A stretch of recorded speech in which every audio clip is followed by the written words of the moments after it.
it appears we were just mediocre enough yesterday that the Blaze, along with our boss, Steve Deace, decided not to pull the plug on today's program. I'm Aaron McIntyre, joined by Todd Aaron for another round of the Steve Deace Show. It's really the Aaron and Todd show once again. Todd, did you hear any negative reviews, any mediocre reviews, any, positive reviews, negative reviews yesterday? I don't know. Steve seems to be happy. Other people told Steve that they were happy, so... And we paid all those people. Nailed it. Yeah. Nailed it. Nailed it indeed. Well, we have a typical Wednesday show coming up for you today. Starting in the next segment, we're going to be playing a round of buy, sell, or hold. It's just Todd and I doing it this time, and we're going to be doing something completely different. And when you hear what we're going to be doing, you're going to be saying, that doesn't sound that different at all, but I assure you, it's going to be completely different from what you're typically accustomed to hearing. In this opening segment, we'll be reacting to the montage. But first, as always, I want to tell you about our friends at Moxie Pest Services. You know, I was vacuuming down in the basement a few days ago on Sunday, as I typically do before small group comes over. I was vacuuming the baseboards, and there were a lot of bugs. And it's not even the cold season quite yet. Well, if you live in the Midwest or somewhere where the bugs are going to be coming in as the seasons change and the temperatures get cooler, or if you're in an area of the company that bugs are just an issue all year round, you need to check out our friends at Moxie Pest Control.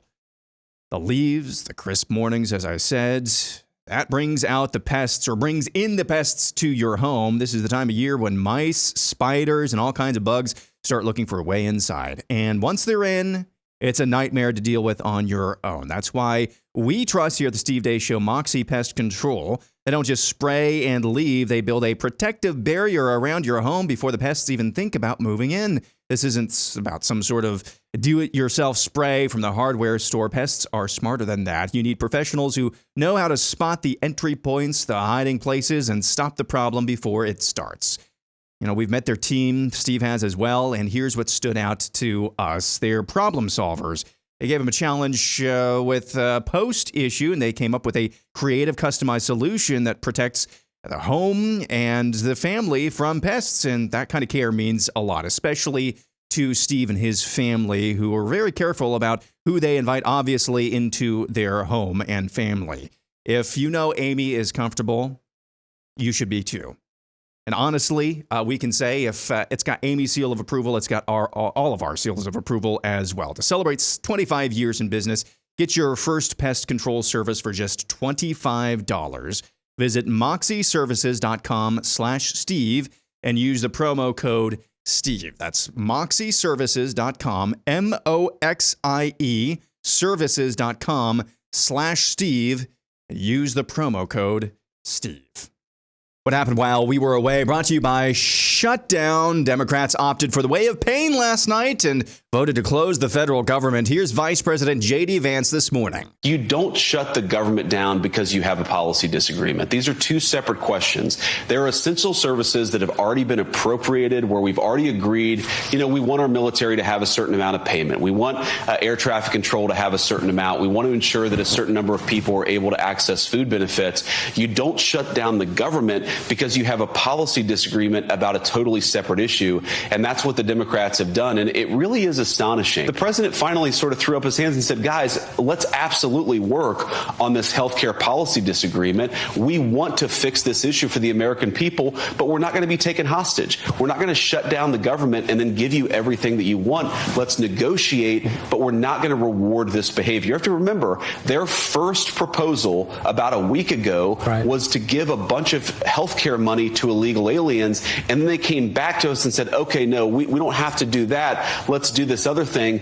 You don't do a negotiation like that. You don't take the American economy hostage and then tell the President of the United States, give us everything that we want, or we're going to shut down the people's government. One of the most powerful people in Washington, D.C. during a shutdown, that would be OMB Director Russ Vought. Let it be said, there are all manner of authorities to be able to keep this administration's policy agenda moving forward, and that includes reducing the size and scope of the federal government, and we will be looking for opportunities to do that. Remains to be seen whether there will be any mass layoffs. Democrats, in addition to insisting upon meatball surgery for the gender confused and free health care for illegals, seems to be fighting a two-front war after President Trump posted the following AI-generated video on social media the other night featuring Hakeem Jeffries and Chuck Schumer. No way to sugarcoat it. Nobody likes Democrats anymore. We have no voters left because of all of our woke trans bull. Not even black people want to vote for us anymore. Even Latinos hate us. So we need new voters.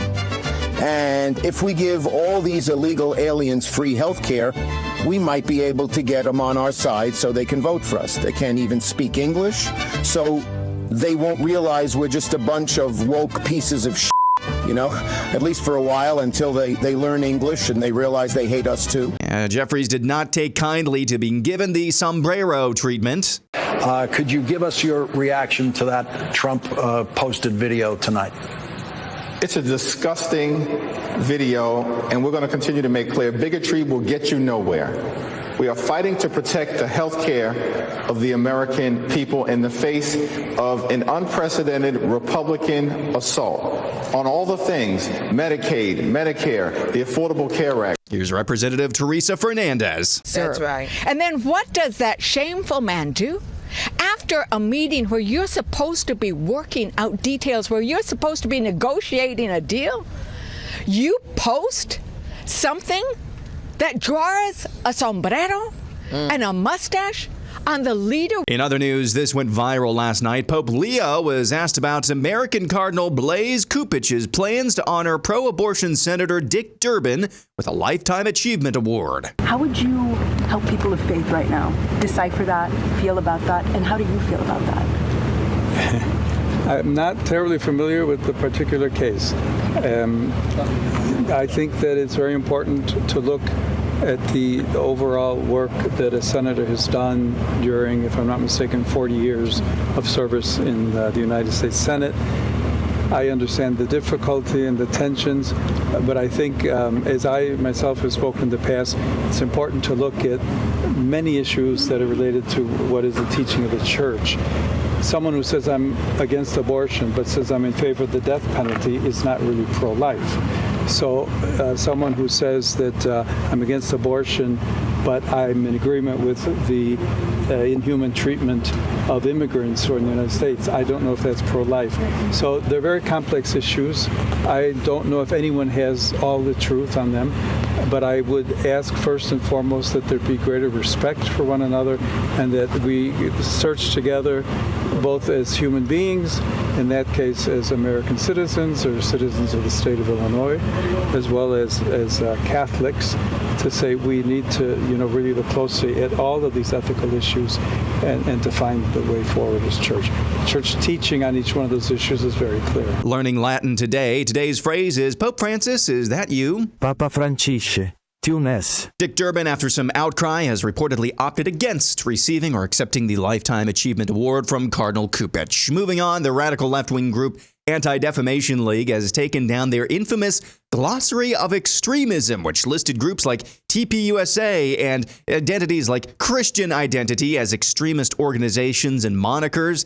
Elon Musk says he's canceled his Netflix subscription after it was exposed one of the streaming platform's children's shows, Dead End Paranormal Park, overtly pushed the trans agenda. The show is marketed towards children as young as 7. White House President Trump welcomed the notorious horse doctor. And I was honored to have Albert be the first. He's done a fantastic job with, as you know, with the COVID. He did a fantastic job with a lot of things. He's a leader, and Pfizer is right at the top. It's there. Pfizer CEO Albert Borla was back at the White House for an announcement of a deal that reportedly lowers prescription drug costs for individuals. And finally, the story of the woman caught in adultery as told by the Babylon Bee. This woman here, she was caught in the act of adultery. Now, as you know, the law of Moses says we must stone her. What do you say? And done. What is that? This, my brothers and sisters, is an intersectionality chart. We can determine whether or not she is responsible for her own actions by seeing if she is oppressed by external factors outside of her control. Woman, what gender are you? Woman. Great. Women are oppressed. Any disabilities? Sometimes I get a little distracted when I do my housework. ADHD. Definitely disabled. What race are you? Jew? That ain't it, Chief. We got her right where we want her. Time for Stony Stone! No, wait! What if I told you I was a pangender two-spirit? I'm 1024th Indigenous. What if I told you I can't spell the word receipt? I really love The Last Jedi. Wait! That's a clip from episode 3 of Woke Jesus. That's B-Minus's television series. You can watch more at babylonb.com. And that's what happened while we were away. I did not intend the past 2 days. I did not set out to do this the last 2 days. I mean, you got 15 minutes worth of montage. It's just been that much to talk about. As always, even though Steve is not here, he wants to know what you think about what we think. And you can email him, steve@stevedeace.com. Contact him on social media. I can't even remember all the social handles he has, but the main prime one is on Facebook. Steve Deace, just search for Steve Deace. On X at Steve Deace Show. Oh, and try to subscribe to us on YouTube by searching for Steve Deace. So as I said, a lot to get to in today's montage, especially. A couple of stories in there, Todd. I'm sure there's probably nothing in that montage. Let's just be honest. You want to actually talk about. I just have so many questions, Aaron.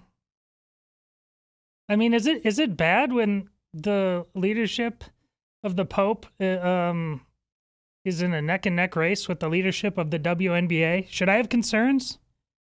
I mean, these are the questions I'm wrestling with today. And then there's a lot of people running interference for the Pope. Like, you have to understand, he shouldn't be doing off-the-cuff interviews anyway. Like, it's too much to ask to do, Christianity 101 for...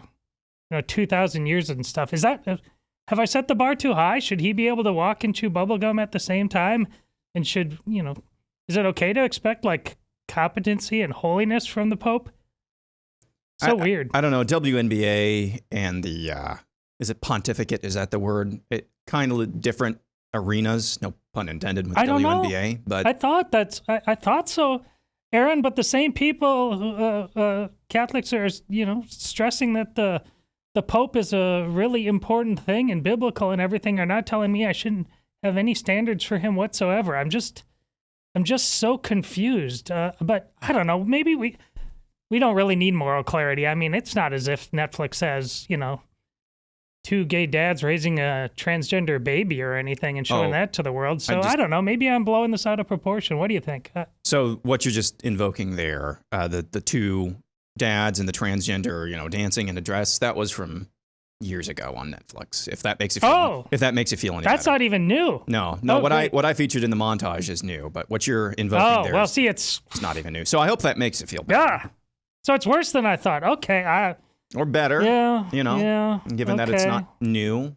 And then same thing. Like, hey, shut it down forever, and we're standing on principle, and bad thing to give health care to illegal immigrants and all that, but right before the shutdown, I don't know.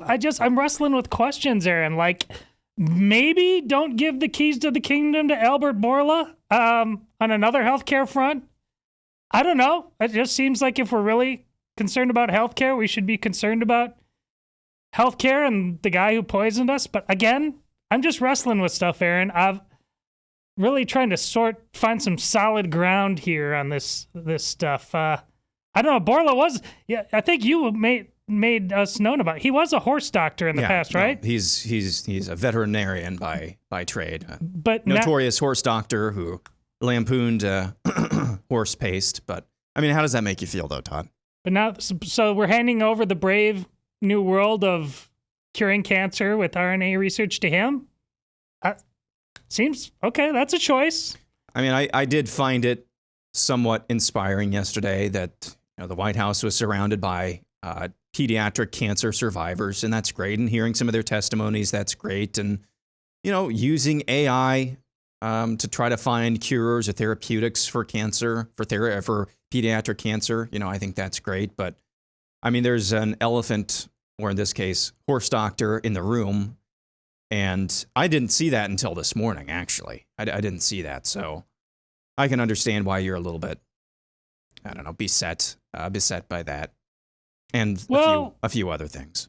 Maybe, I don't know, maybe it's just time we give, the experts back some autonomy. I mean, yeah, we got too cynical about trust the experts because, here in red state Iowa, I mean, it's not as if the experts in education, didn't give us a illegal immigrant who is running the largest school district in the state. So I don't know. Have we been too hard on the experts, Aaron? I don't know. I mean, something that's hard, metal pipes. And I learned this morning that Ian Andre Roberts, allegedly, Steve sent something over. He was like a member of the pipe fitter union or something too. That's the illegal alien superintendent of the Des Moines Public Schools up until this week. And he had like 5 different baby mamas and 6 different kids in multiple states. So I don't know. I just think you got to give him a little bit more leeway than that. I think there's a little bit more leash than that. I mean, nobody could have seen anything like that coming. Got, 5, 6 different baby mamas, 5, 6 different kids in multiple states. You're a doctor, you're not a doctor. Are you a Jill Biden doctor or not really doctor at all? Registered to vote in Maryland, but of course never actually voted, right? It's just, nobody could have seen this coming, even the expert class. Something I didn't see coming, and this is maybe a pleasant surprise, but then again, it's coming with a dose of reality as well, is the Anti-Defamation League, the ADL, who, as Steve has regaled us on numerous occasions, I believe it was the ADL, their propaganda was found in the car, or at least in the possession of the first individual. I think Steve just told the story last week, or maybe earlier this week, the first individual, I think, ever found guilty of domestic terrorism on American soil. That individual tried to shoot up the Family Research Council in Washington, D.C. He had ADL flyers in his possession. And now the Anti-Defamation League is shutting down its glossary of extremism, saying it's outdated or something like that. I don't know. To me, Todd, what this is actually saying from the ADL is, please excuse our mess while we figure out another way to hyper-radicalize already schizo psychos to commit more acts of domestic terrorism and give ourselves better plausible deniability. To me, that's kind of what it's saying here. What do you think? I'm back. What I think is that we are starving for moral clarity. And whichever corner you turn around, just when you think you're getting on some kind of solid ground, the too smart by half kicks in. And I'm indirectly answering your question, Aaron. There's an example in the wake of that's being reported in the wake of what happened to that Mormon church, that the congregants there set up, or maybe it's the Mormon church in general, is setting up a GoFundMe for the widow and the children of the man who just killed their brothers and sisters, following in the footsteps of Erica Kirk. If we can't pause in this moment to make the real thing the real thing. I know it's a big world out there. The Pope's a 70-year-old guy. Heck, there's a lot of 70-year-old Americans. And I know he's American. He's just been gone a while. He's got a lot of other stuff going on. Not everybody even really knew who Charlie Kirk was in this country. But he's a martyr now for the faith. Can we all just wrap our brain around the fact of how bad we've been at this for a very, very long time? For starters, if we don't, our big brains, our big 20th and 21st century brains are, on balance, not value added. We're getting dumber. And we're getting more immoral. And like I said, I'm always trying different ways to say things. And in this case, do things. Clearing it with Aaron. Making sure I'm not being crazy, but... Oh, you're being crazy, but a good kind of crazy. Crazy like a fox. I wanted you to see... What are we doing? What in the hell are we doing? So... That's what I got. I saw that story this morning about the LDS setting up a GoFundMe for the family of the shooter, and you're saying that you're mentioning that in a positive light, correct? You're gonna break my heart now, right? Because yes, but you've seen otherwise? No, I just wanted to double check because I wasn't sure whether you were mentioning that, and this should not be grace and mercy time because I saw that and I'm like, that's absolutely powerful. Well, I know. That's a level of, when I talk about Mormons, and I've said this for years, regardless of whether or not you want to disagree with their theology, and I know a number of people of good faith, and we've seen this week, a number of people of very bad faith, to be quite honest, have disagreements with Mormon theology. But I know many, many Mormons. I grew up in Lamoni, Iowa. That's an offshoot of LDS. It was RLDS, now Community of Christ. And they have some different teachings than the main branch of the Mormon Church. And those people, and then I knew some mainline Mormons as well.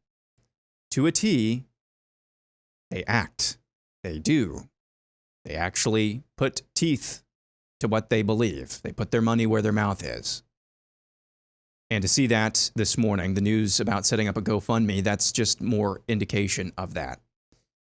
But I think in the big picture, Todd, what we're seeing here is, yes, there are some rays of hope everywhere you look.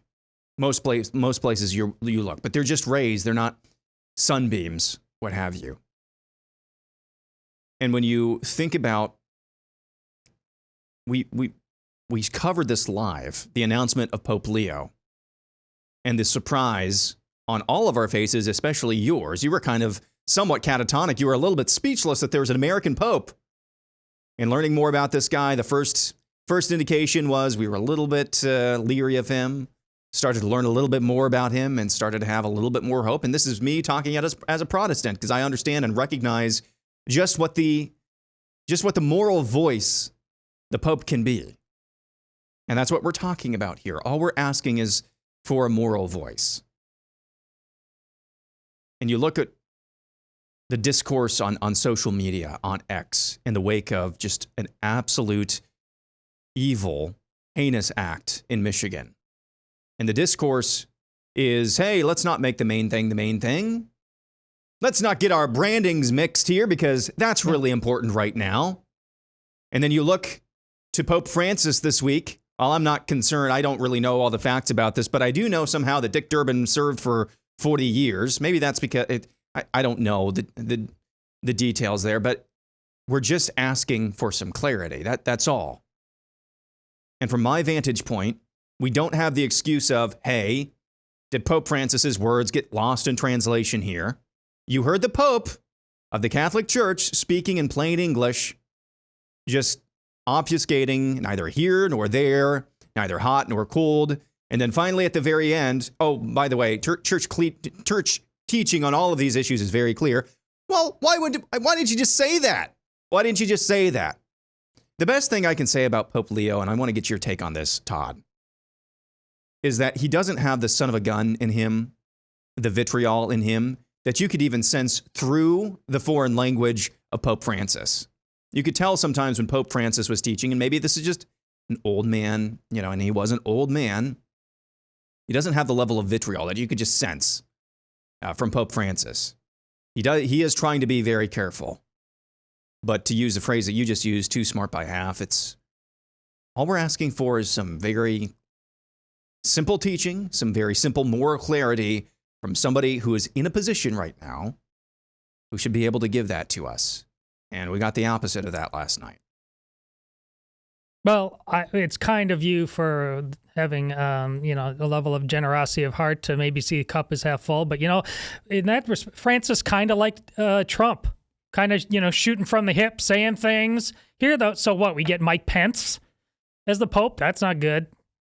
That's not good at all. I don't want to. And it's not. It's people keep talking about for hundreds and hundreds of years. Most people, the Pope had no impact on them. It's the 21st century. There's social media. All right? He's got to be capable of dealing with this. It's an opportunity. It's Matthew 28 to reach all the world. And your answer is literally, well, he probably just shouldn't be answering questions in public. He could get confused. What are we doing? I mean, we need a guy going out into the middle of the world and just excommunications, exorcisms, going full Oprah. One for you, because the world is dark and broken and hurt. We don't need to make excuses for him. This is stupid. And the great men of the world, the leaders, need real spiritual leadership. Just like over here. I mean, the Pope does what he does, and Donald Trump's like, hey, YOLO, hold my beer. Let's see how crazy we can get with Albert Borla. Guys, we are careening out of control. As in Aaron's montage, as you just got that said, for 2 days in a row. Peace and tranquility in those montages, Aaron? Do we really have our ducks in a row? Good grief. I just find it problematic when in a 45-second clip, the Babylon Bee is more effective at taking on the spirit of the age than the Pope was on a very fundamental issue of human worth, existence, value, than he was in about 75 seconds.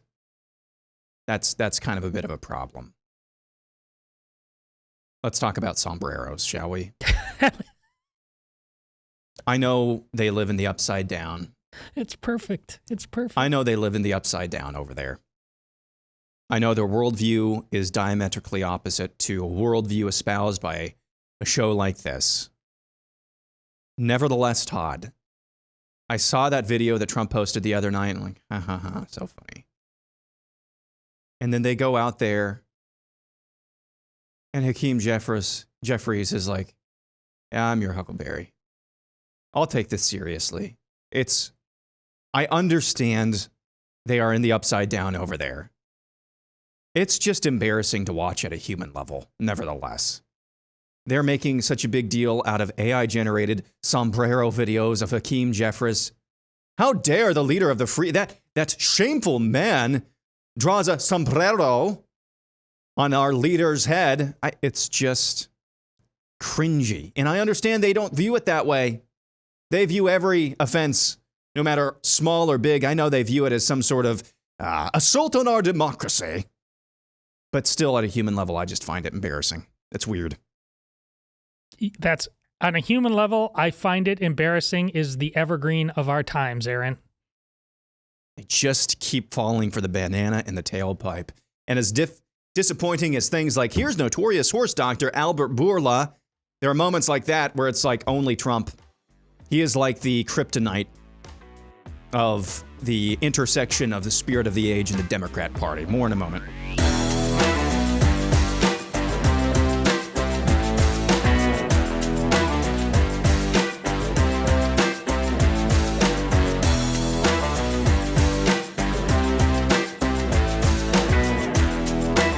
Back on the Steve Deace Show, minus Steve Deace, I'm Aaron McIntyre, joined by Todd Erzin. So we're not fired? Not yet. Okay. Not yet. My seat keeps sinking down, though. I think my seat is about to be fired. There we go. So I teased this at the top of the show. Wednesday's usual fare. Daniel Horowitz still out. Combination of holidays along with some engagement that he's engaged in. He'll be back the next couple of weeks, I believe. So instead, we're going to do a mega edition of Buy, Sell, or Hold. And I put out the clarion call yesterday for submissions, as I always do on Tuesday afternoons, early evenings. This morning, I put out another call and I said, hey, we're going to do things completely different for Buy, Sell, or Hold. And when you hear me lay this out, you're going to think, hey, this is not actually that different. I promise you it is different. Now, I get one of two main complaints on Buy, Sell, or Hold. The first main complaint that I receive is that, Aaron, you didn't choose my submission. Over and over again, you never choose my submissions, Aaron. I'm not heartless, so I go back and sometimes I look at what they submitted, and there's reasons why I didn't choose that submission. The second main pushback that I get is, Aaron, you lazy bum. No, I'm not going to help you do your job. This is part of your job, and you're outsourcing it to the audience. I'm like, why don't you do that same type of, feedback for Feedback Friday? Just outsourcing it to the audience. Or for Ask Deace Anything on Mondays, just outsourcing it to the audience. Why am I the only one who gets that pushback? Do you ever get that pushback when you select questions for Ask Deace Anything, Todd? I do not. Okay. So I'm not going to address that second one today. I am going to address the first one. And here's how Buy, Sell, or Hold is going to go down today. I made absolutely no selections whatsoever. I didn't edit. I didn't censor. I did nothing. Uh-oh. Absolutely nothing. And so we're just going to go down. I'm not with very few visual aids. I went down through the first few dozen. Let's find out how dumb the rabbit hole gets. Yeah, I made a few screenshots for ones that I thought were good that needed a visual aid as well. But other than that, I didn't choose any of these. You're the ones who are choosing. So Todd and I are going to decide Buy, Sell, or Hold. Not only if this was a worthy thing to talk about on the show, but whether we actually buy, sell, or hold the submission or not. So again, this doesn't sound like it's that big of a departure, but I promise you, I guess maybe this could be a referendum on my ability to choose and pick and choose which submissions we actually take on the show. I guess that can, maybe we'll sit here in about an hour and a half and decide, hey, Aaron sucks at this after all. Yeah, we may be fired. Yeah, we may all be fired, or we may all be fired. So there is that. So Todd, with that as the preamble, do you understand everything that I've said, all the words that is coming out of my mouth? Crystal. So with that being said, though, we do have the first submission that does require a visual aid. This is from Uncontexted Deace 2 Electric Boogaloo. Ladies and gentlemen, the next superintendent of Des Moines Public Schools, Dr. Todd Erzin. And that is a Todd Erzin version. Hey, that actually rhymes. The Erzin version of the two widely circulated photographs initially of Dr. Ian Andre Roberts. Buy, Sell, or Hold, Todd. You're the next superintendent of Des Moines Public Schools. What country did you come from, Todd? I'm buying. I will not be judged in such a fashion, but if called, I will serve. Next, we're going to go to, and again, these are in no order. I put these in no order. Not that I do anyway, but I put these in no order. So we could be all over the place today, and we will be all over the place today. Grant Asaski, top 10 dead Western actors. John Wayne, Clint Eastwood. I'm already selling. Clint Eastwood is still alive. Yeah. So. Did he die today? No, I don't think so. Right, okay. I just did a Google search for Clint Eastwood, and he's still kicking at 95. So I'm sure the rest of your list is great, but you made it too deep. So Grant, no, we're selling. Jeff says the reason our eyesight gets worse, seeing close up as we age, is actually a blessing from God, so we don't actually notice how old and decrepit we look. Todd, buy, sell, or hold? Selling. Stop. Especially if you're a man, stop being ridiculous about aging. Like, you're not allowed to be neurotic about aging. Stop it. Yeah, I'm selling because I don't care. Tyler Small says Christians need to get more comfortable advocating for the Oron McIntyre flavor of Christian nationalism in their churches. Start by asking, what if everyone in our local government, from the mayor to the sheriff to the school board, attended this church? Bye. I don't think that's necessarily Christian nationalism. That's just actually being an actual believer. and Correct. putting in the work. Yes. Bye. Next, Darren White, who says, our Secretary of War announcing to our military brass that we are going back to the basics is akin to Vince Lombardi telling the Green Bay Packers what a football is. Todd, you go first on this. Absolutely. A buddy of mine, ex-military, said, hey, man, I feel like, he's my age. He said, I feel like rejoining. This is, they're starving for this in the military. Like my oldest daughter's boyfriend, who's a Marine, you get involved in this for a lot of different reasons, no matter whether it's Republican or Democrat, but it is hard. And when you're in the middle of it and you're enduring what you have to, you've got to be able to anchor yourself to the fundamentals that are not changing: God, country, family. And when you're in the middle of that and you're wondering, why am I even serving this country? That's a problem. So this is much, much needed. And getting them to hear like the brass, because I think, amongst the, and I know, Aaron, you have people as well. You're related to them that serve. They're really it's a brass problem. The guts of the grunts for the most part is good, but once again, trust the experts. Whoa, our experts suck. So I'm buying this submission, but I think it might be more fundamental than you're even articulating, Darren. Todd, did you listen to the preamble, the first 3.5 or so minutes of Secretary of War Hegseth's address yesterday? I don't know which part I heard. I listened to the first 3.5 minutes or so. Okay. 3.5, 4 minutes. And I think what I mean by saying it's more fundamental than you might even think is that if you listen to the first 3.5 minutes of that speech, you would not have known that he was about to launch into a screed, but a righteous screed, about military physical readiness.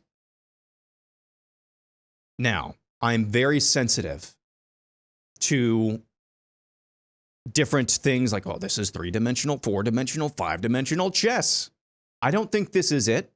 I'm just laying this out there because I think this is similar to what I think we might be seeing with RFK Jr., autism, vaccines, what have you. And so let me set this up. What I think we might have seen, I'm not totally sure, and I don't even think it's 4-dimensional chess, with RFK Jr. and Tylenol and acetaminophen, what have you, autism, is that you wake up one morning and President Trump is saying, hey, let's just lay off the acetaminophen while you're pregnant. Let's lay off the acetaminophen for infants and newborns and toddlers. There's no downside. What could it hurt? And then 2 or 3 months later, hey, let's lay off the MMR. Let's just do M or R. Okay? There's no downside. Just lay off of it. And then a month after that, well, actually, the rates of this vaccine, the disease associated with this vaccine are actually really low. We don't need to be giving. Let's just lay off that one. You see what I'm saying here, Todd? Yes. You're laying foundations. You are seeding the water table here. That it's just acceptable to say, hey, you know what? There's no downside from just rejecting this fundamental building block of vaccines as religion. That's what I think we might be seeing there. I'm not totally sure. I think we might have seen something similar yesterday from our Secretary of War. Because in that preamble to his speech, he laid out the commander-in-chief was elected by the people of this country with a mandate. That mandate is all-encompassing. It means getting rid of any distractions that dissuade or diminish our ability to fight and win wars. And he also dropped this phrase that the number one thing I've learned in 8 months on the job is that personnel is policy. He said nothing in the first 3.5 minutes or so about physical fitness. He did no fat shaming in that preamble. What I think could be happening here, Todd, and I want maybe you can buy, sell, or hold on this, is that by using just the fundamental building blocks of any military, do you have people who are actually warriors? Do you have men who can fight and win? That it's not even a consideration whether or not your waistline is thus and such inches versus thus and such inches. Can you actually win mano a mano, man over man. That's a fundamental building block of any military throughout human history, is it not? Regardless of the technological advances. I think him opening up the way that he did, and then going into a fundamental building block of military readiness, physical fitness. And we talked about this yesterday in passing. Yes, it's good that this is happening now.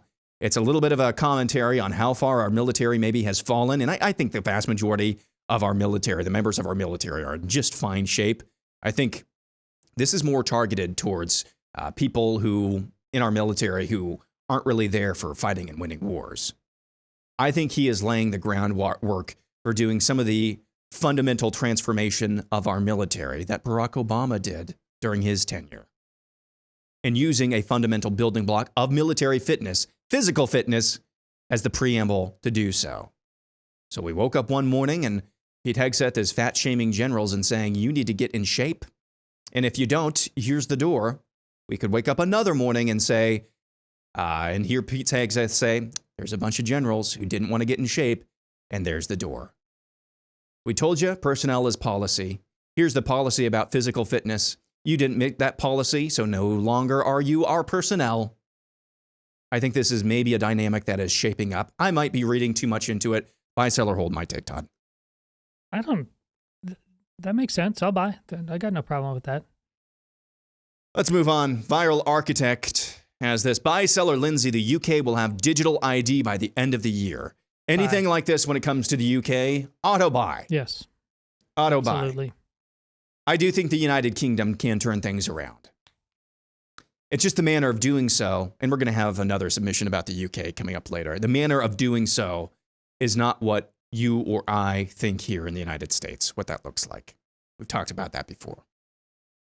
Country Squire says the horrible events at the LDS Church on Sunday should remind the body of Christ that Mormons are more than morally upright people that vote GOP 70% of the time. They are souls in need of the good news of Jesus Christ. I'm afraid we had forgotten about them. I think when you look at the discourse online, I think there's a lot of people who forget that about Mormons, about Catholics, about fill in the blank. Jesus Christ and the gospel is not a brand that you need to differentiate from other brands. Heinous acts and tragedies are not opportunities for you to differentiate your brand. And I'm sure you're well-meaning. I'm not sure about that in some cases, but I'm sure there are some people in the aftermath. Well, yeah, male Mormons aren't Christians. I'm sure you're well-meaning, but in effect, you're not. So buy, sell, or hold this submission, Todd. I think this is an all-encompassing case.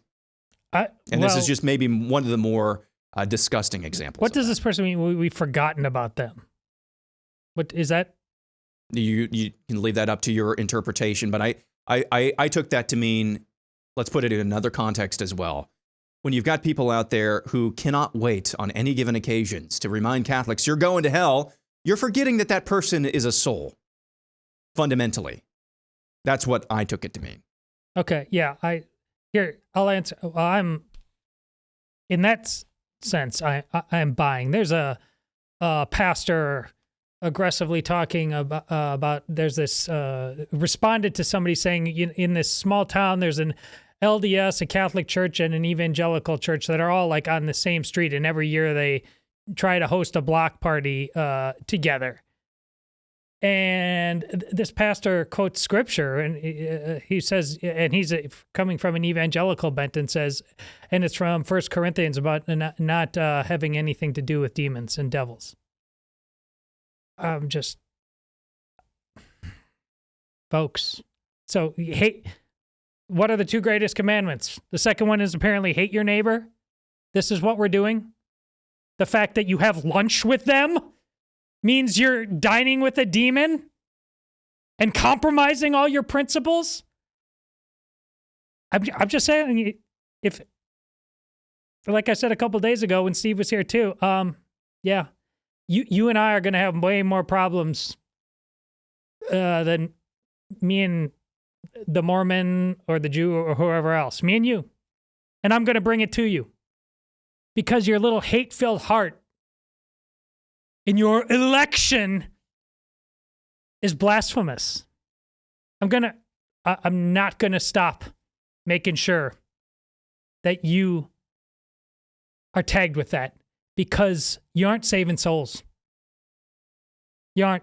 And you know, I just got done holding my own side accountable. You got to get in line behind me on my own side. What about you? You and your elect. You make me sick. All right, Stephen Roselle is next, who says the Maha-MAGA alliance was like the German-Soviet non-aggression pact of 1939. Yesterday, we saw Operation Barbarossa with that Pfizer presser. Listen, I've told you, same thing. I was anti-vax before COVID, before a lot of you got big and brave about this. Big tent. I'm glad you're a part of the party. This thing was going to be complex and difficult because the magical power of vaccines, it is a mind, body, soul addiction. It is an idol. People act like, and especially if you're a Christian, you're like, idols are not easy to smash. Which is why I keep being so belligerent about it over and over again. I know it's not easy to smash these things. I know. But what am I to do? Both on I just have to sit here for at least a little while. The evangelical frustration about this Pope. You get to have Adam right in the face of this. What am I going to say? My goodness. And the same with all of the patients that I've tried to counsel you on about, you got to give RFK Jr. a little time to cook on this front. This is very complicated, complex, but in the face of this, I got nothing. I mean, it's not that I'm even totally out on the possibility in theory that, as Aaron, you said in your montage, the combination of new technology along with AI can lead to curing cancer. I'm open to it, but what good faith has there been so far? We're just supposed to jump in the pool again, head first into the shallow end? I'm not going to do it. On this last submission, I'm out and I'm selling on any World War II analogies or any analogies from that period of time, no matter how good they might be. History didn't begin in the 30s and 40s, so I'm selling. More buy, sell, or hold coming up next.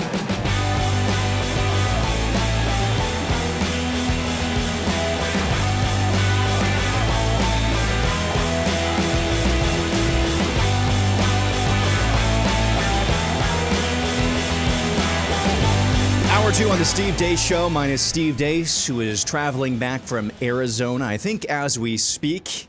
Hour 2 is underway. We have not been fired yet. I'm Aaron McIntyre, joined by Todd Erzin, filling in for Steve as he helped fill in on the Charlie Kirk show yesterday. Heard some really cool things about his trip down to Arizona yesterday. He got to meet Tom Homan, border czar, in person. I'm sure that was a very wonderful occasion and a connection that Steve was able to make.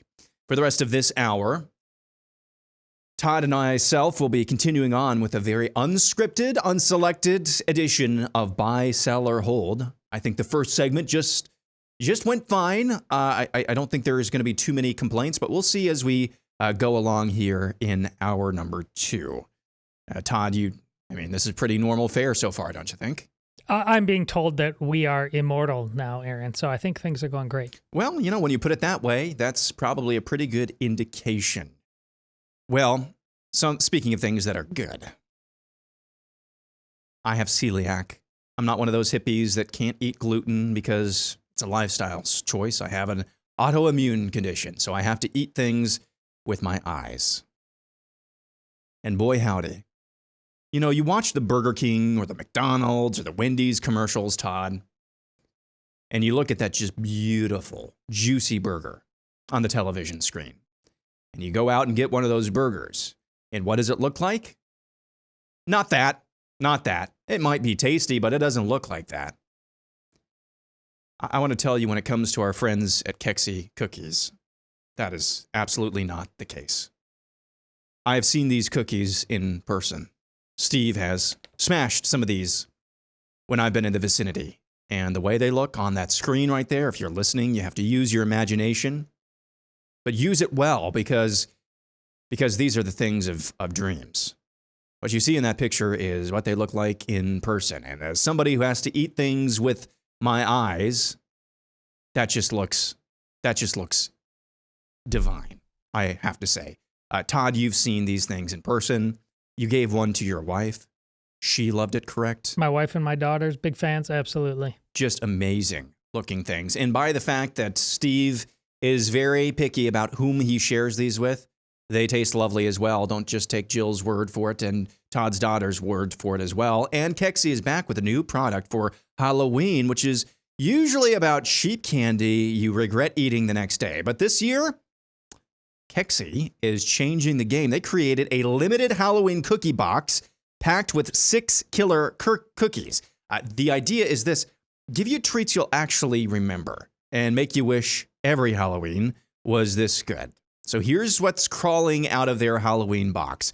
Worms and Grubs, a chocolate cookie topped with their homemade frosting, crushed Oreos, and gummy worms. So again, if you're listening, you got to use your imagination, but use it to the utmost. Here's another cookie. Ghoulberry, a chocolate blackberry cookie with chocolate chips and topped with their homemade blackberry frosting, along with 4 cookie flavors. This is a box you don't want to miss. Kexi ships these straight to your door, but supplies are limited. Once the Halloween box is gone, it's gone. Forget the tricks. This is all treat. Get your Halloween cookie box at Kexi.com. Sounds like sexy. Kexi, that's KEKSI.com. KEKSI.com. And if you want to try any of their Kexi's other cookies, use code DACE15 at checkout for 15% off. So those are for the other cookie products that Kexi has for 15% off. That promo code DACE15, not available for the Halloween box. But I have to believe that Halloween box, just describing it, well worth it. More than worth it. Kexi cookies. Kexi.com. Todd, are you ready for another hour of buy, sell, or hold completely unscripted? I don't know. I might need to lay down again, but we'll see. Let's continue on with this from Dane. Steven Crowder's Change My Mind events will be genuine and the closest thing to a Charlie Kirk we will ever get on college campuses again. So hats off to Steven Crowder for continuing on with this, because he could have just turtled and said this is not worth it. He has expressed in the weeks following the assassination of Charlie Kirk, he has expressed some level of guilt for not exposing to other people who would go on campuses and engage just the threats that they truly are under. I don't think we can ever reach kind of the level that Charlie Kirk reached again. And so for the time being, I'm going to sell as well. But that is that's not to take anything away from Steven Crowder. And that does take some bravery. Going out on college campuses once again. You're selling, Todd? I'm selling. Hats off to Steven for doing it, and he does it well. There was a clip of him yesterday that was really compelling. But listen, this is what every university, the real question is either universities themselves who have been complicit in creating this terrible environment, they don't need to wait for Crowder or Turning Point USA. You need to fostering real conversations all over campus, or you should be shut down. I mean, it's not a fait accompli. Oh my gosh, what do we do on these campuses? You've been utterly exposed. You're the real fascists there. Start having real conversations or your funding will be withheld. There was a fascinating comment, and I can't remember the independent news outlet in Wisconsin on whom this comment was posted, but it was from a professor in Wisconsin in the immediate aftermath of the Kirk assassination that I think encapsulates what you're talking about, Yep. Todd. And this professor said, every single college administrator, especially at the very top, should have been absolutely out of their mind, terrified that this was an existential, not just existential, this was the end of the university. They should have been terrified after that. There should have been memos gone out within 24 hours, within 12 hours. These are our expectations for discourse on this college campus. These will be met, and if you fail to meet these expectations, if you try to shout down people, you will be expelled. If you try to get in the way of free speech, you will be expelled, this, and this. Correct. And the fact that these administrators still, it's Wednesday, we're 3 weeks later, that these administrators have not done that, by and large. I'm sure there are exceptions here and there. It either shows you that they are so lost in the sauce of progressivism that they cannot see the forest through the trees here, which is likely as anything. They can't see the forest through the trees. That they're so they can't see what the existential threat that this should be or could have been to them, or that they are just cowards and they are afraid of retribution from the types of people who would want to do harm to the Charlie Kirks or the Stephen Crowders of the world. And this professor's point was, this is, from what we knew 20 years ago, even 5 years ago, the experiment of the university is basically dead in this country. So I think that goes along with what you were talking about there, Todd. Amen. Let's go to Mini Bomber, who says, from evangelical eunuchs to the latest remarks by the Pope, it's clear the church is in a state of sickness. Bye. Bye. Jerry says, some people want to live within the sound of chapel bells, but I want to run a mission a yard from hell. Steve Camp, 1981. Bye. Okay. Ryan says, Christians need to rediscover that when God says, your eye shall not pity, he means it. He knows best how to love folks, including evil folks, and loving them involves showing no mercy for certain types of people, crimes, and sins. I think there is a certain sense, I think I'd buy this overall, because it gets to the heart of justice. The very God who spared not his son so that we would live is also the same God of the Old Testament, who had very good reasons why the Israelites, and again, I know different context, but very good reasons why he told the Israelites to wipe out entire populations. That is the same God that we serve. Yes, there is grace, unmerited, but there is also justice. And you brought this up last week. What was the name of the, I think, television show that Matt Walsh invoked as well? Friend, an old Western television. Lonesome Dove, yes. Lonesome Dove, and you can recall that, but you can speak tenderly and wish the best for, witness to an individual who needs to be put down, and do the putting down yourself, although that's not actually what happened in the Lonesome Dove. The friend kicked the horse and reared the horse so that his friends didn't actually have to do the hanging. But I think that's kind of at the heart of what Ryan is talking about here. Yeah, and you can't. People keep lying to themselves. You can't have one without the other. You must punish sin to save people. If you think you're going easy on sin, I don't know, let's try not being so judgy and all that stuff, you actually save less people. You don't ultimately bring people to deal and wrestle with the cosmic battle we are with as individuals and in total as a people. That's the great thing. And that's why paradoxically earlier on, I'm saying, yes, we should have a pope in the Catholic Church that is out there. And yes, maybe making this entire church smaller. Excommunications, that is wrong. You come back to me when you're ready. And certainly exorcisms. There's demons everywhere. So that you can understand the cosmic stakes and call people to the true kind of holiness, the only kind of holiness that can then paradoxically provide the level of grace and mercy that the Mormons are showing right now for the family of the man who just killed their brothers and sisters. Our too smart by half is constantly lowering the bar. We are slouching towards Gomorrah. None of it will work. Moving on to the Kenosha Kicker, who says, before the days of Twitter, Todd resorted to screaming out "Ludis bro" in Latin before storming out of Mass when the priest spoke on one of the 50 Psalms in the Bible written by Anonymous. Yeah, why not? Bye. I like the sound of it. Probably true. Like it. Brian says we need Old Testament judges now and New Testament apostles for the next generation. Sell, we need both right now. Yeah, really, this is the point I made about paradox. We're falling into so many dumb traps. And most of it is a constant reaction to the other instead of true Christian fellowship, the actual model of the Lord himself. When the disciples somebody over, he's not one of us and he's doing something in your name. It's like, and Jesus is like, yeah, That's all good. I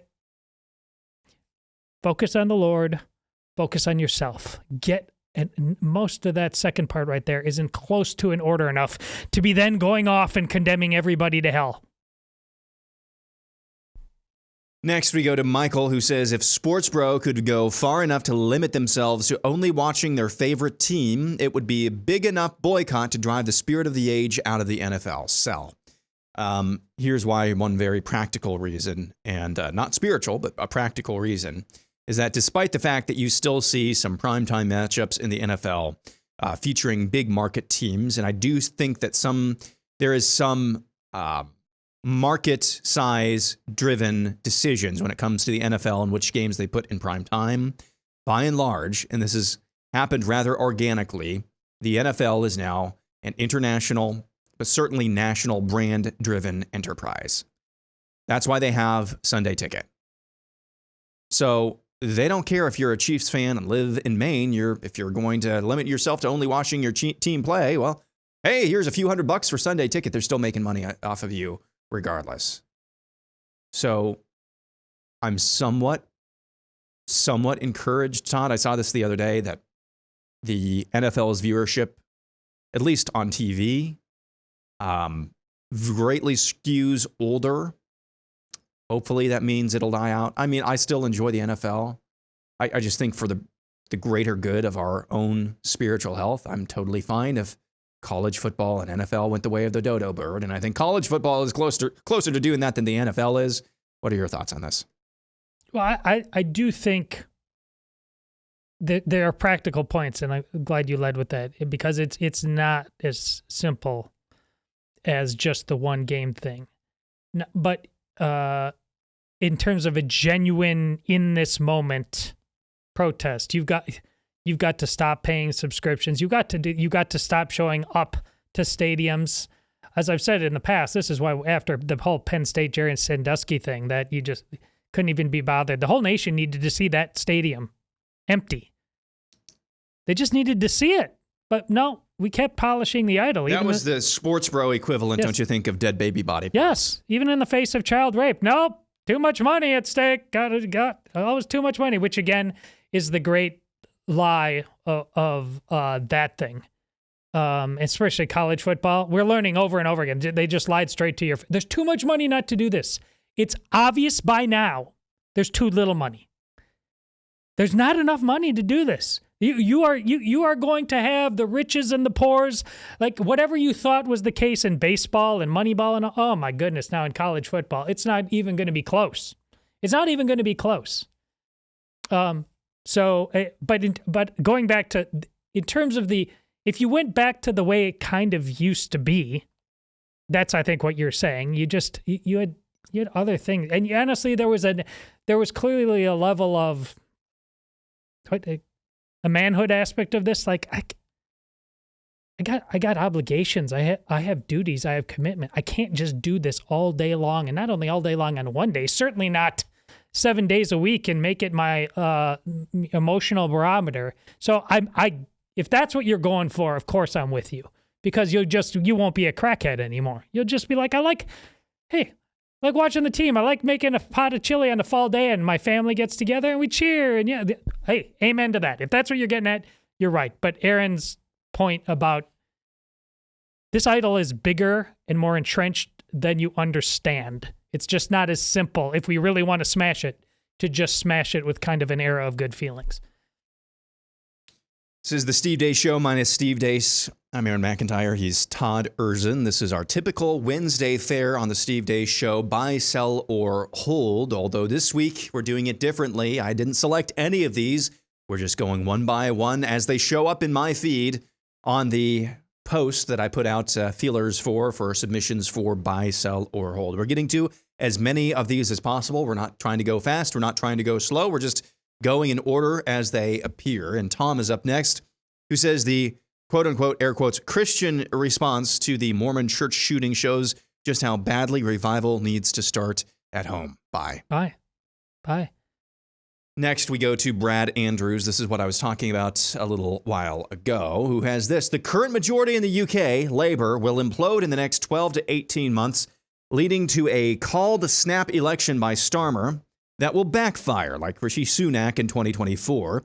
This will usher in the Reform UK movement that the London Sunday Times recently said are on course to win 373 seats in the next election, a total wipeout for Labour and the Tories. Nigel Farage, Reform UK, in Trumpian fashion, will rebuke the church in the UK by doing what they should have done, rally a people longing for courage and heritage, and reverse a multi-generational societal rot where they reclaim the spirit of Churchill, the grit of Thatcher, and the Christian moral backbone, see Wilberforce, that once made Britain a beacon of law, liberty, and lasting influence. I'm selling. Is this a parody account? I'm selling. I'm selling. And here's one very specific and somewhat recent example of this. Pierre Poilievre in Canada. Similar governments, similar dynamics. He was on pace to win a resounding election, or at least win convincingly. I don't even know who is the Prime Minister of Canada now. Is it Carney or somebody? I don't remember. He was on pace. People were sick of Justin Castro. Not sure why they were sick of him, but they were sick of him nonetheless. Thank you very much. And then all it took was just Trump trolling them a little bit. And all of a sudden, poor Pierre Poilievre had all the headwinds against him. All of a sudden, it wasn't an election about Poilievre versus whoever he was taking on in whatever Canada's Democrat Party is. It was about those weirdos and Trump versus the virtuous people of Canada. Look for the same thing in the United Kingdom. I would love to be wrong about this. I'd love to be really wrong about this. Todd, your thoughts? Yeah, I'm in the same place. No problem being wrong about it. But this is why it is so important to not get so high on your own supply in terms of your principles. To not see, this is again why, even though why I know so much about Sports Bros, I make sure I tune into sports radio in the car to truly know it's not something I made up in my head. There's an entire people out there that have no sense of country. All they have a sense is of comfort.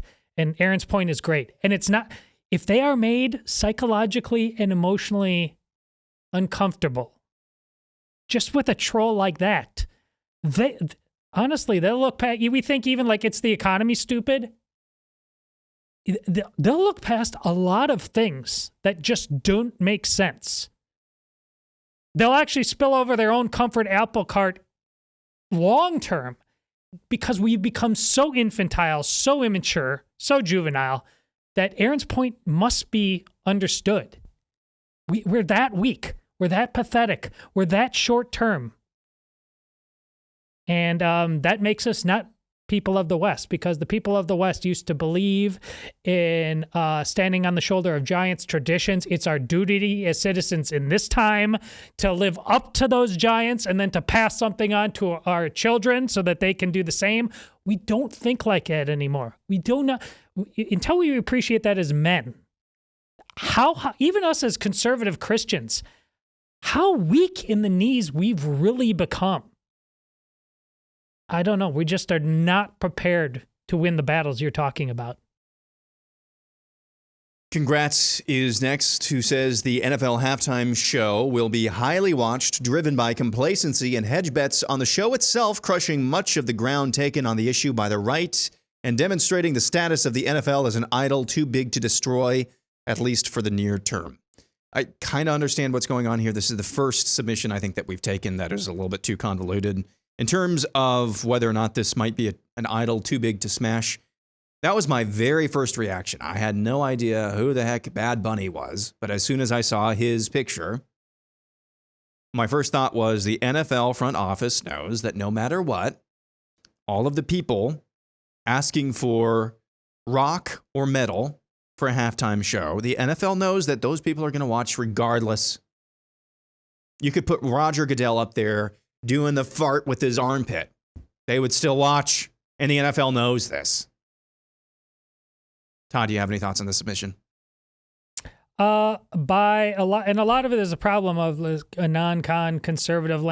Getting lectures about, just go do something else at halftime. The same people who say, don't send your kids to public schools. Let it all burn. Let Washington, D.C. burn. Guys, how big of a hedge do you have around your place? Are your kids, and I know a lot of you in a non-con land are just, childless incels anyways, but there's kids. They're going to watch it at halftime.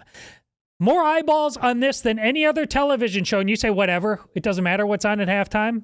So your kids just get to see the default baseline of our morality is cross-dressing demonic land.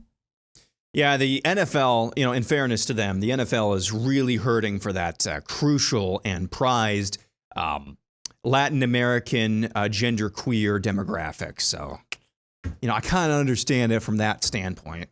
And also, we haven't even discussed what might be the most likely scenario, but it's just like in how many areas have we found out the entity involved hates its own base, that it makes all of its money off, and it turns its hatred into a fetish because it knows that its base will keep coming back for more no matter what. Isn't that as likely as anything else here? Where are the NFL fans really going to go? So we get to just spit in their face and make fun of them and watch them make excuses like, whatever, I'll just go do something else at halftime. See, sure. We're going to take the West back in England, though. Sure. Reform Data Guy says the H-1B visa debate will turn into Indians are just better than white college kids. Sal, that already happened. That was the big H-1B blow-up of Christmas 2024. Yes. Next, James says, if everyone sets their VPN location to Little St. James, that's Epstein's Island, maybe the three-letter agencies would suddenly lose interest in our browser history, or even better, they would lose it almost like it never existed. Bye, I guess. Sure. Roxy Doodle says, Steve begins doing on-air commercials for a new sponsor in January. Pfizer. Sell.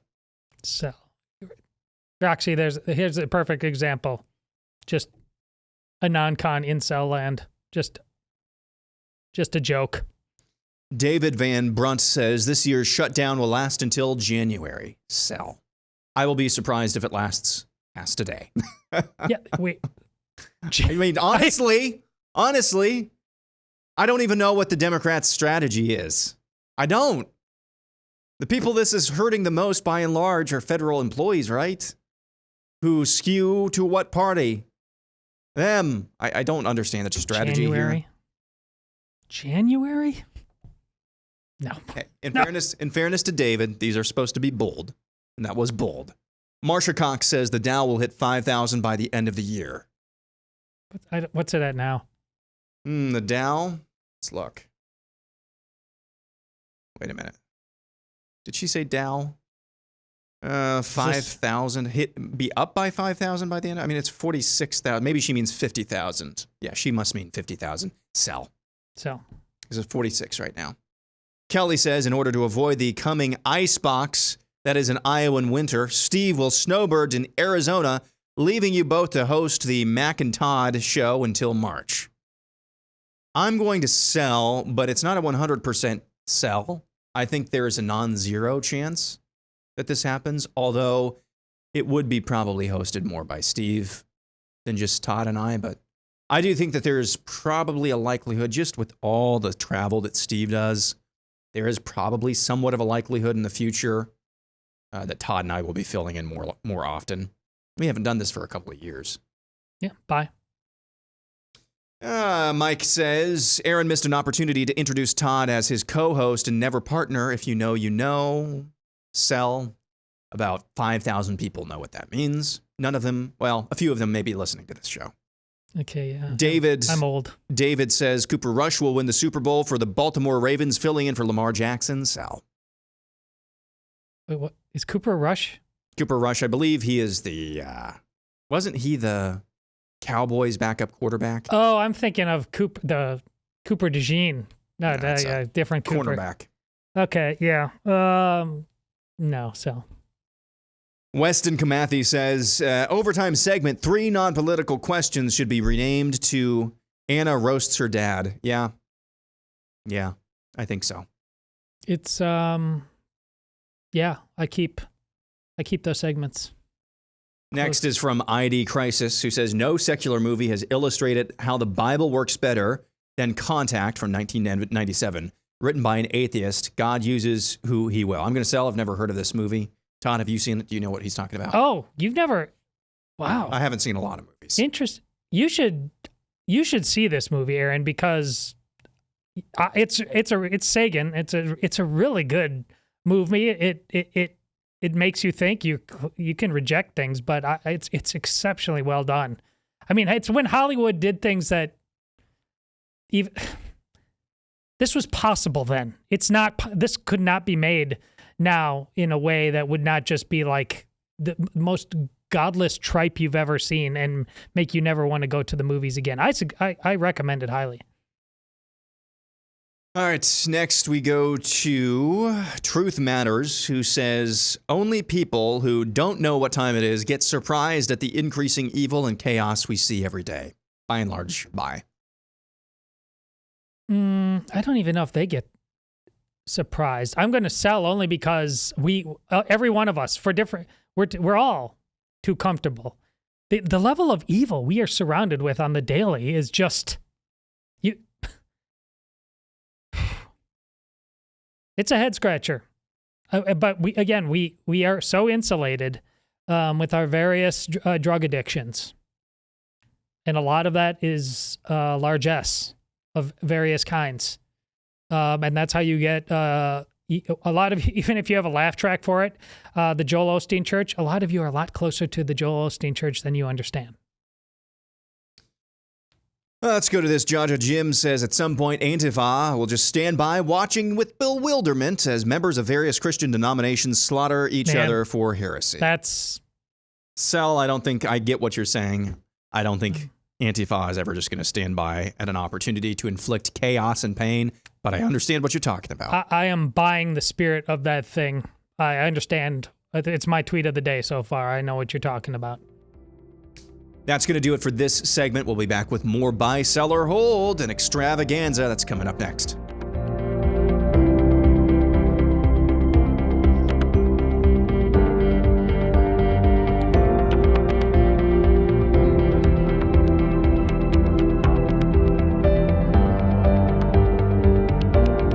Back for one final segment on the Steve Deace Show.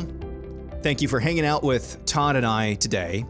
It's been a blast filling in the last couple of days. Hope you've enjoyed listening as well. And I want to tell you about the events our colleague, Allie Beth Stuckey, has coming up. We spent a lot of time, as you know, talking here about what's going on with the culture and politics, battles, the noise, the craziness. Here's an opportunity for you to step outside of all of that. If you're a woman listening right now, or if there's a woman in your life you care about, you got to hear about this again. There's still opportunities to get involved. It's called Share the Arrows. It's happening October 11th in Dallas, Texas, hosted by Allie Beth Stuckey, the aforementioned. And it's designed to encourage, equip, and speak truth into women who are trying to stand firm in this world. It's a day full of worship, teaching, and real conversation with bold voices like Alyssa Childers, Katie Faust, Taylor Dukes, and a lot more. Worship will be held by Francesca Battistelli. It's going to be an incredible experience. If you're a woman who's been craving encouragement and biblical truth, this, of course, is for you. If you're a husband, dad, or brother, think about your wife, your daughter, or sister in your life who needs this. In a culture that's constantly pulling in the wrong direction, it's your chance to stop, reset, get grounded in biblical truth. Tickets are still available. ShareTheArrows.com. VIP options still available. ShareTheArrows.com. Spelled just like it sounds. Let's continue on with another segment of Buy, Sell, or Hold. Todd, you ready to keep going? Okay. Ethan McClellan says NFL having international games at 9:30 on Sunday mornings is a way the NFL is actively trying to get people out of church. And if the NFL itself isn't actively trying to get people out of church, it is allowing the forces of darkness to utilize it for such purposes. I'm going to sell, but not for the reasons that you think. Drug dealers don't care about what family engagements they're pulling you out of. It's not even a consideration to them. So, sell for that reason. Aaron's reasons are likely true, but they're also the reasons that I will buy. All right, moving on. Here's this from Sean Griffiths, who says, Mormons are Christians. I told you, this is the way we were doing Buy, Sell, or Hold today. We're just going down the list of submissions as they appear in my feed. And I'm not punking out on this, and neither is Todd. However, I'm going to give an answer that I think is going to piss everyone off. In the spirit of Steve not being here, Steve is back at least for one answer, I think. And I'm not sure if he would give this answer. That's not what I'm saying. But in the spirit of making absolutely everybody angry, I'll say this. I don't think this is important at this moment. It's not at this moment. Is it important overall? Yes, these conversations are important overall, but in this moment. So my first question is why would you feel the need to submit this in the aftermath of an LDS church getting shot up and firebombed? Small children being involved. Why? I'll wait. Thanks, and I'll hang up and listen. Why? That's the question I'd have for everybody. Why is this the prime directive right now? If we had a story about, I don't know, the Supreme Court in some way ruling that when it comes to trying to get involved in theology, not that the Supreme Court, but I'm just making up an extreme example. Say the Supreme Court rules that Mormonism is Christianity. That's a good opportunity for all of us with varying theological perspectives to chime in on this. In the aftermath of abject evil, your submission should have been along the lines of, hey, we should set up a buy, sell, or hold. Every church should set up a GoFundMe or contribute to a GoFundMe to help all of the victims of this. That should be the submission. Now, dealing with the submission itself, I'm going to answer the way I think probably Steve would answer, but I believe this myself, so it's just coming from me. This is my name on it. And you can complain to Steve if you would like. You will know them by their fruit. Now, if you're a Mormon listening to this, you might be relieved to hear me say that. And it's not maybe the way that I intended. If you're not a Mormon and you are the edgelord community, Reformed, Evangelical, or Catholic, although I haven't seen this much from Catholics at all, you might be incensed that I would say that. But I would say that if this was a submission of all evangelicals are Christian, I would say the same thing. All Reformed bros are Christian. You will know them by their fruit. All Catholics are Christian. You will know them by their fruit. So I'm not giving anybody what they want to hear. So that's Aaron saying that. It's not Steve. It's not Todd.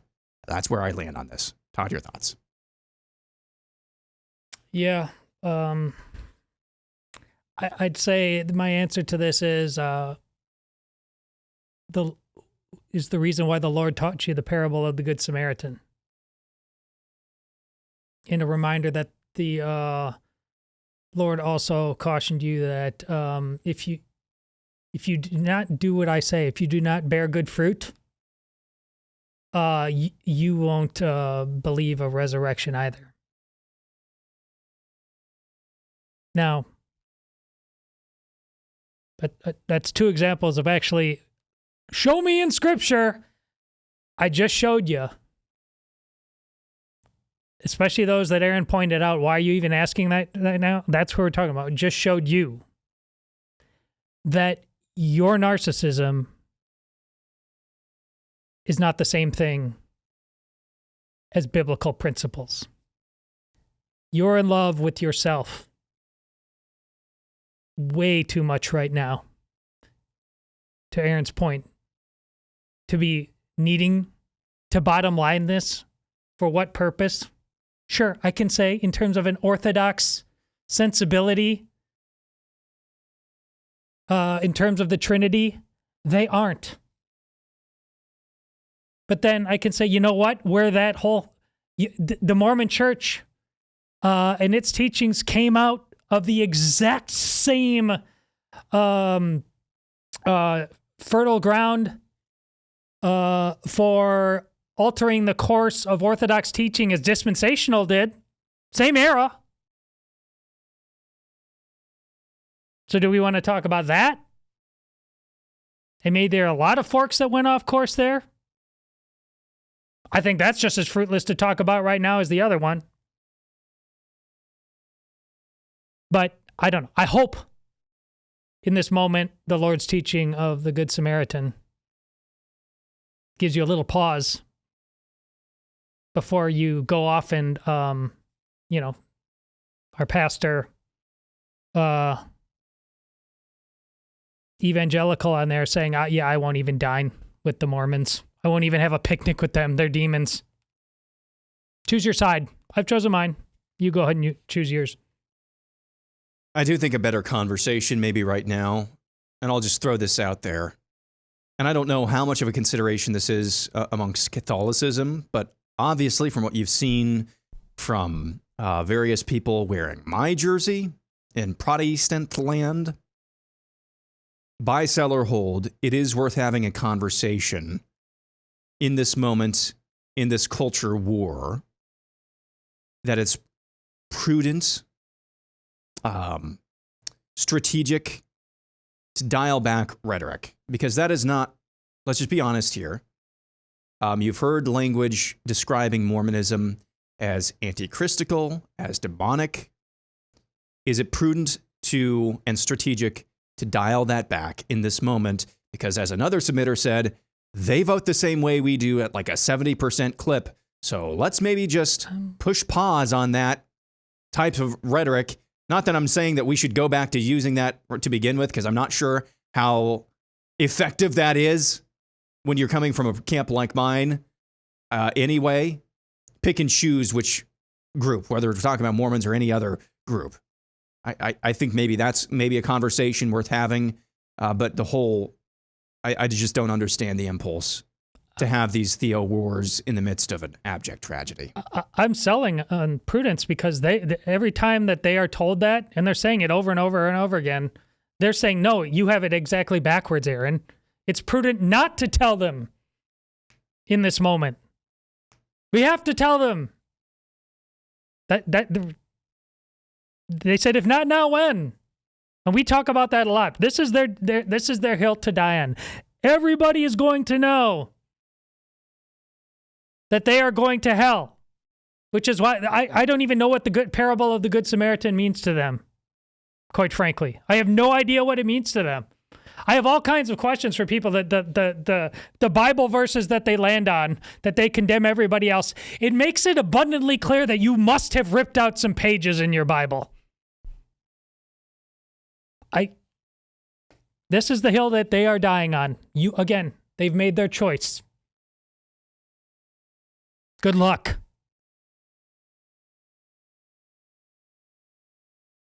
Moving on to High Plains Remnant, who says, never bring a lightsaber to a blaster fight unless you're a real Jedi, Han Solo Scriptura.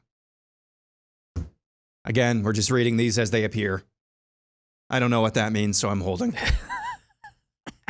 Steven Staniker says, President Trump should schedule the midterm Republican National Convention for February 8th of 2026. Nope. I don't know what is significant about February 8th. Of 2026. I don't know. That may paint me. Scheduled it in the middle of the summer when there's nothing going on.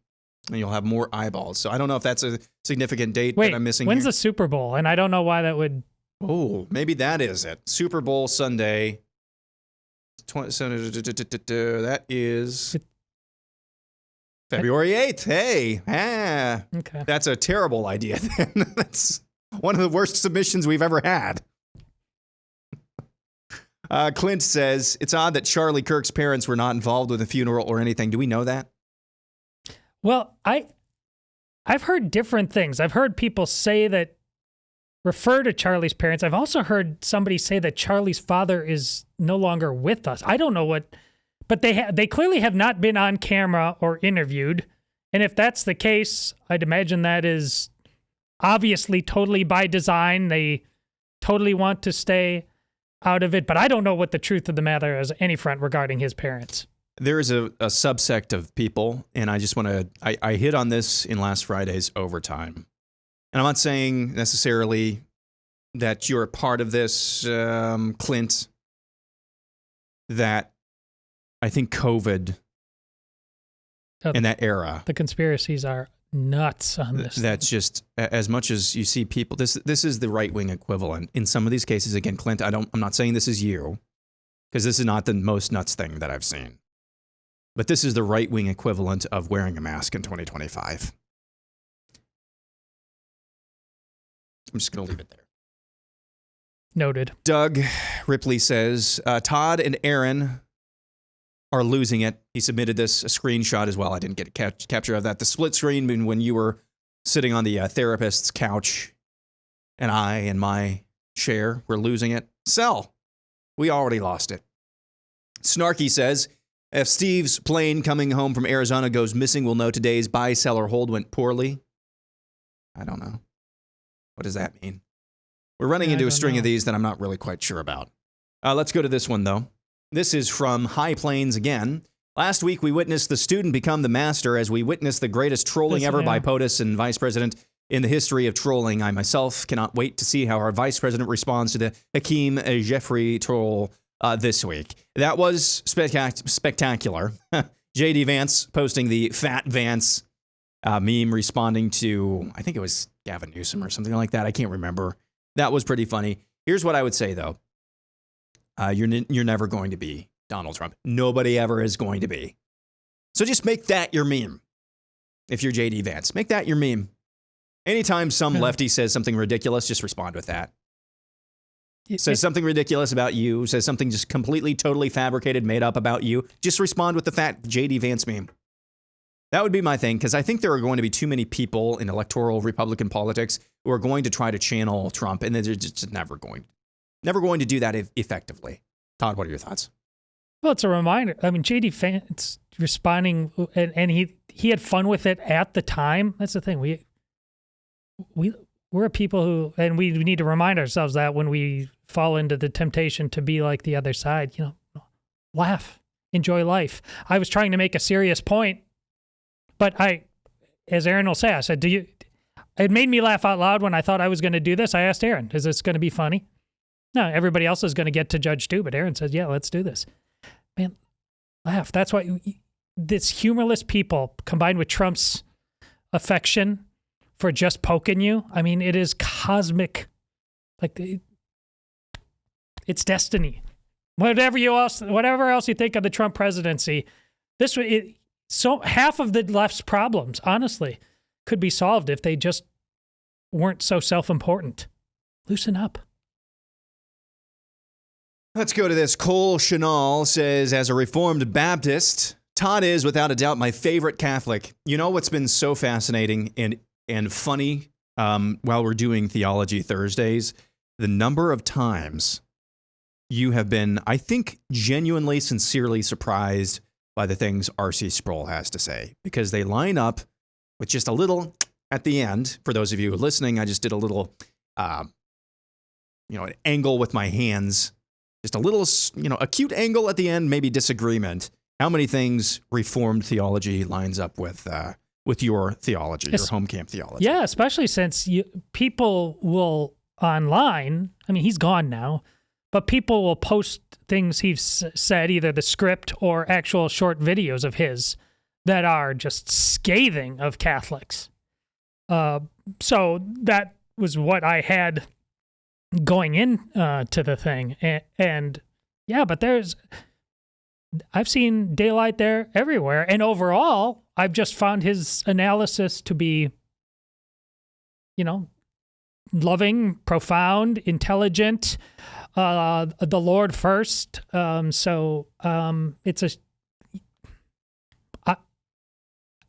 this whole thing, my standards for this was high. I'm not sure we could meet it. I don't know. I'll let Aaron and Steve ultimately speak for themselves. I thought what we've done with Theology Thursday and the Roman study has just been excellent, and I feel personally just greatly blessed by it. All right, one more before we get out of here today. We're going to do more of these in the overtime. We're setting up a timer, 15 minutes for the overtime. We'll do some more. Live Free or Die says, Aaron, I don't have any submission for buy, sell, or hold, but I just want to commend you on your excellent performance today on the Steve Deace Show. 3 hand claps. Thank you, Live Free or Bravo. Die, Alabama. I'll She buy said it. nothing about her. He said nothing about you. So She doesn't like Catholics, right? That's I get one or the other. You're my favorite Catholic, or you're dead to me. Live free. I'm buying that. I hit it out of the park. What can I say? 100% worldview. There it is. And that is going to do it for us. That's the Aaron and Todd edition of the Steve Deace Show. Steve is supposed to be back here tomorrow. The American airline, not the company, industry notwithstanding. Go hard, Romans 8:28.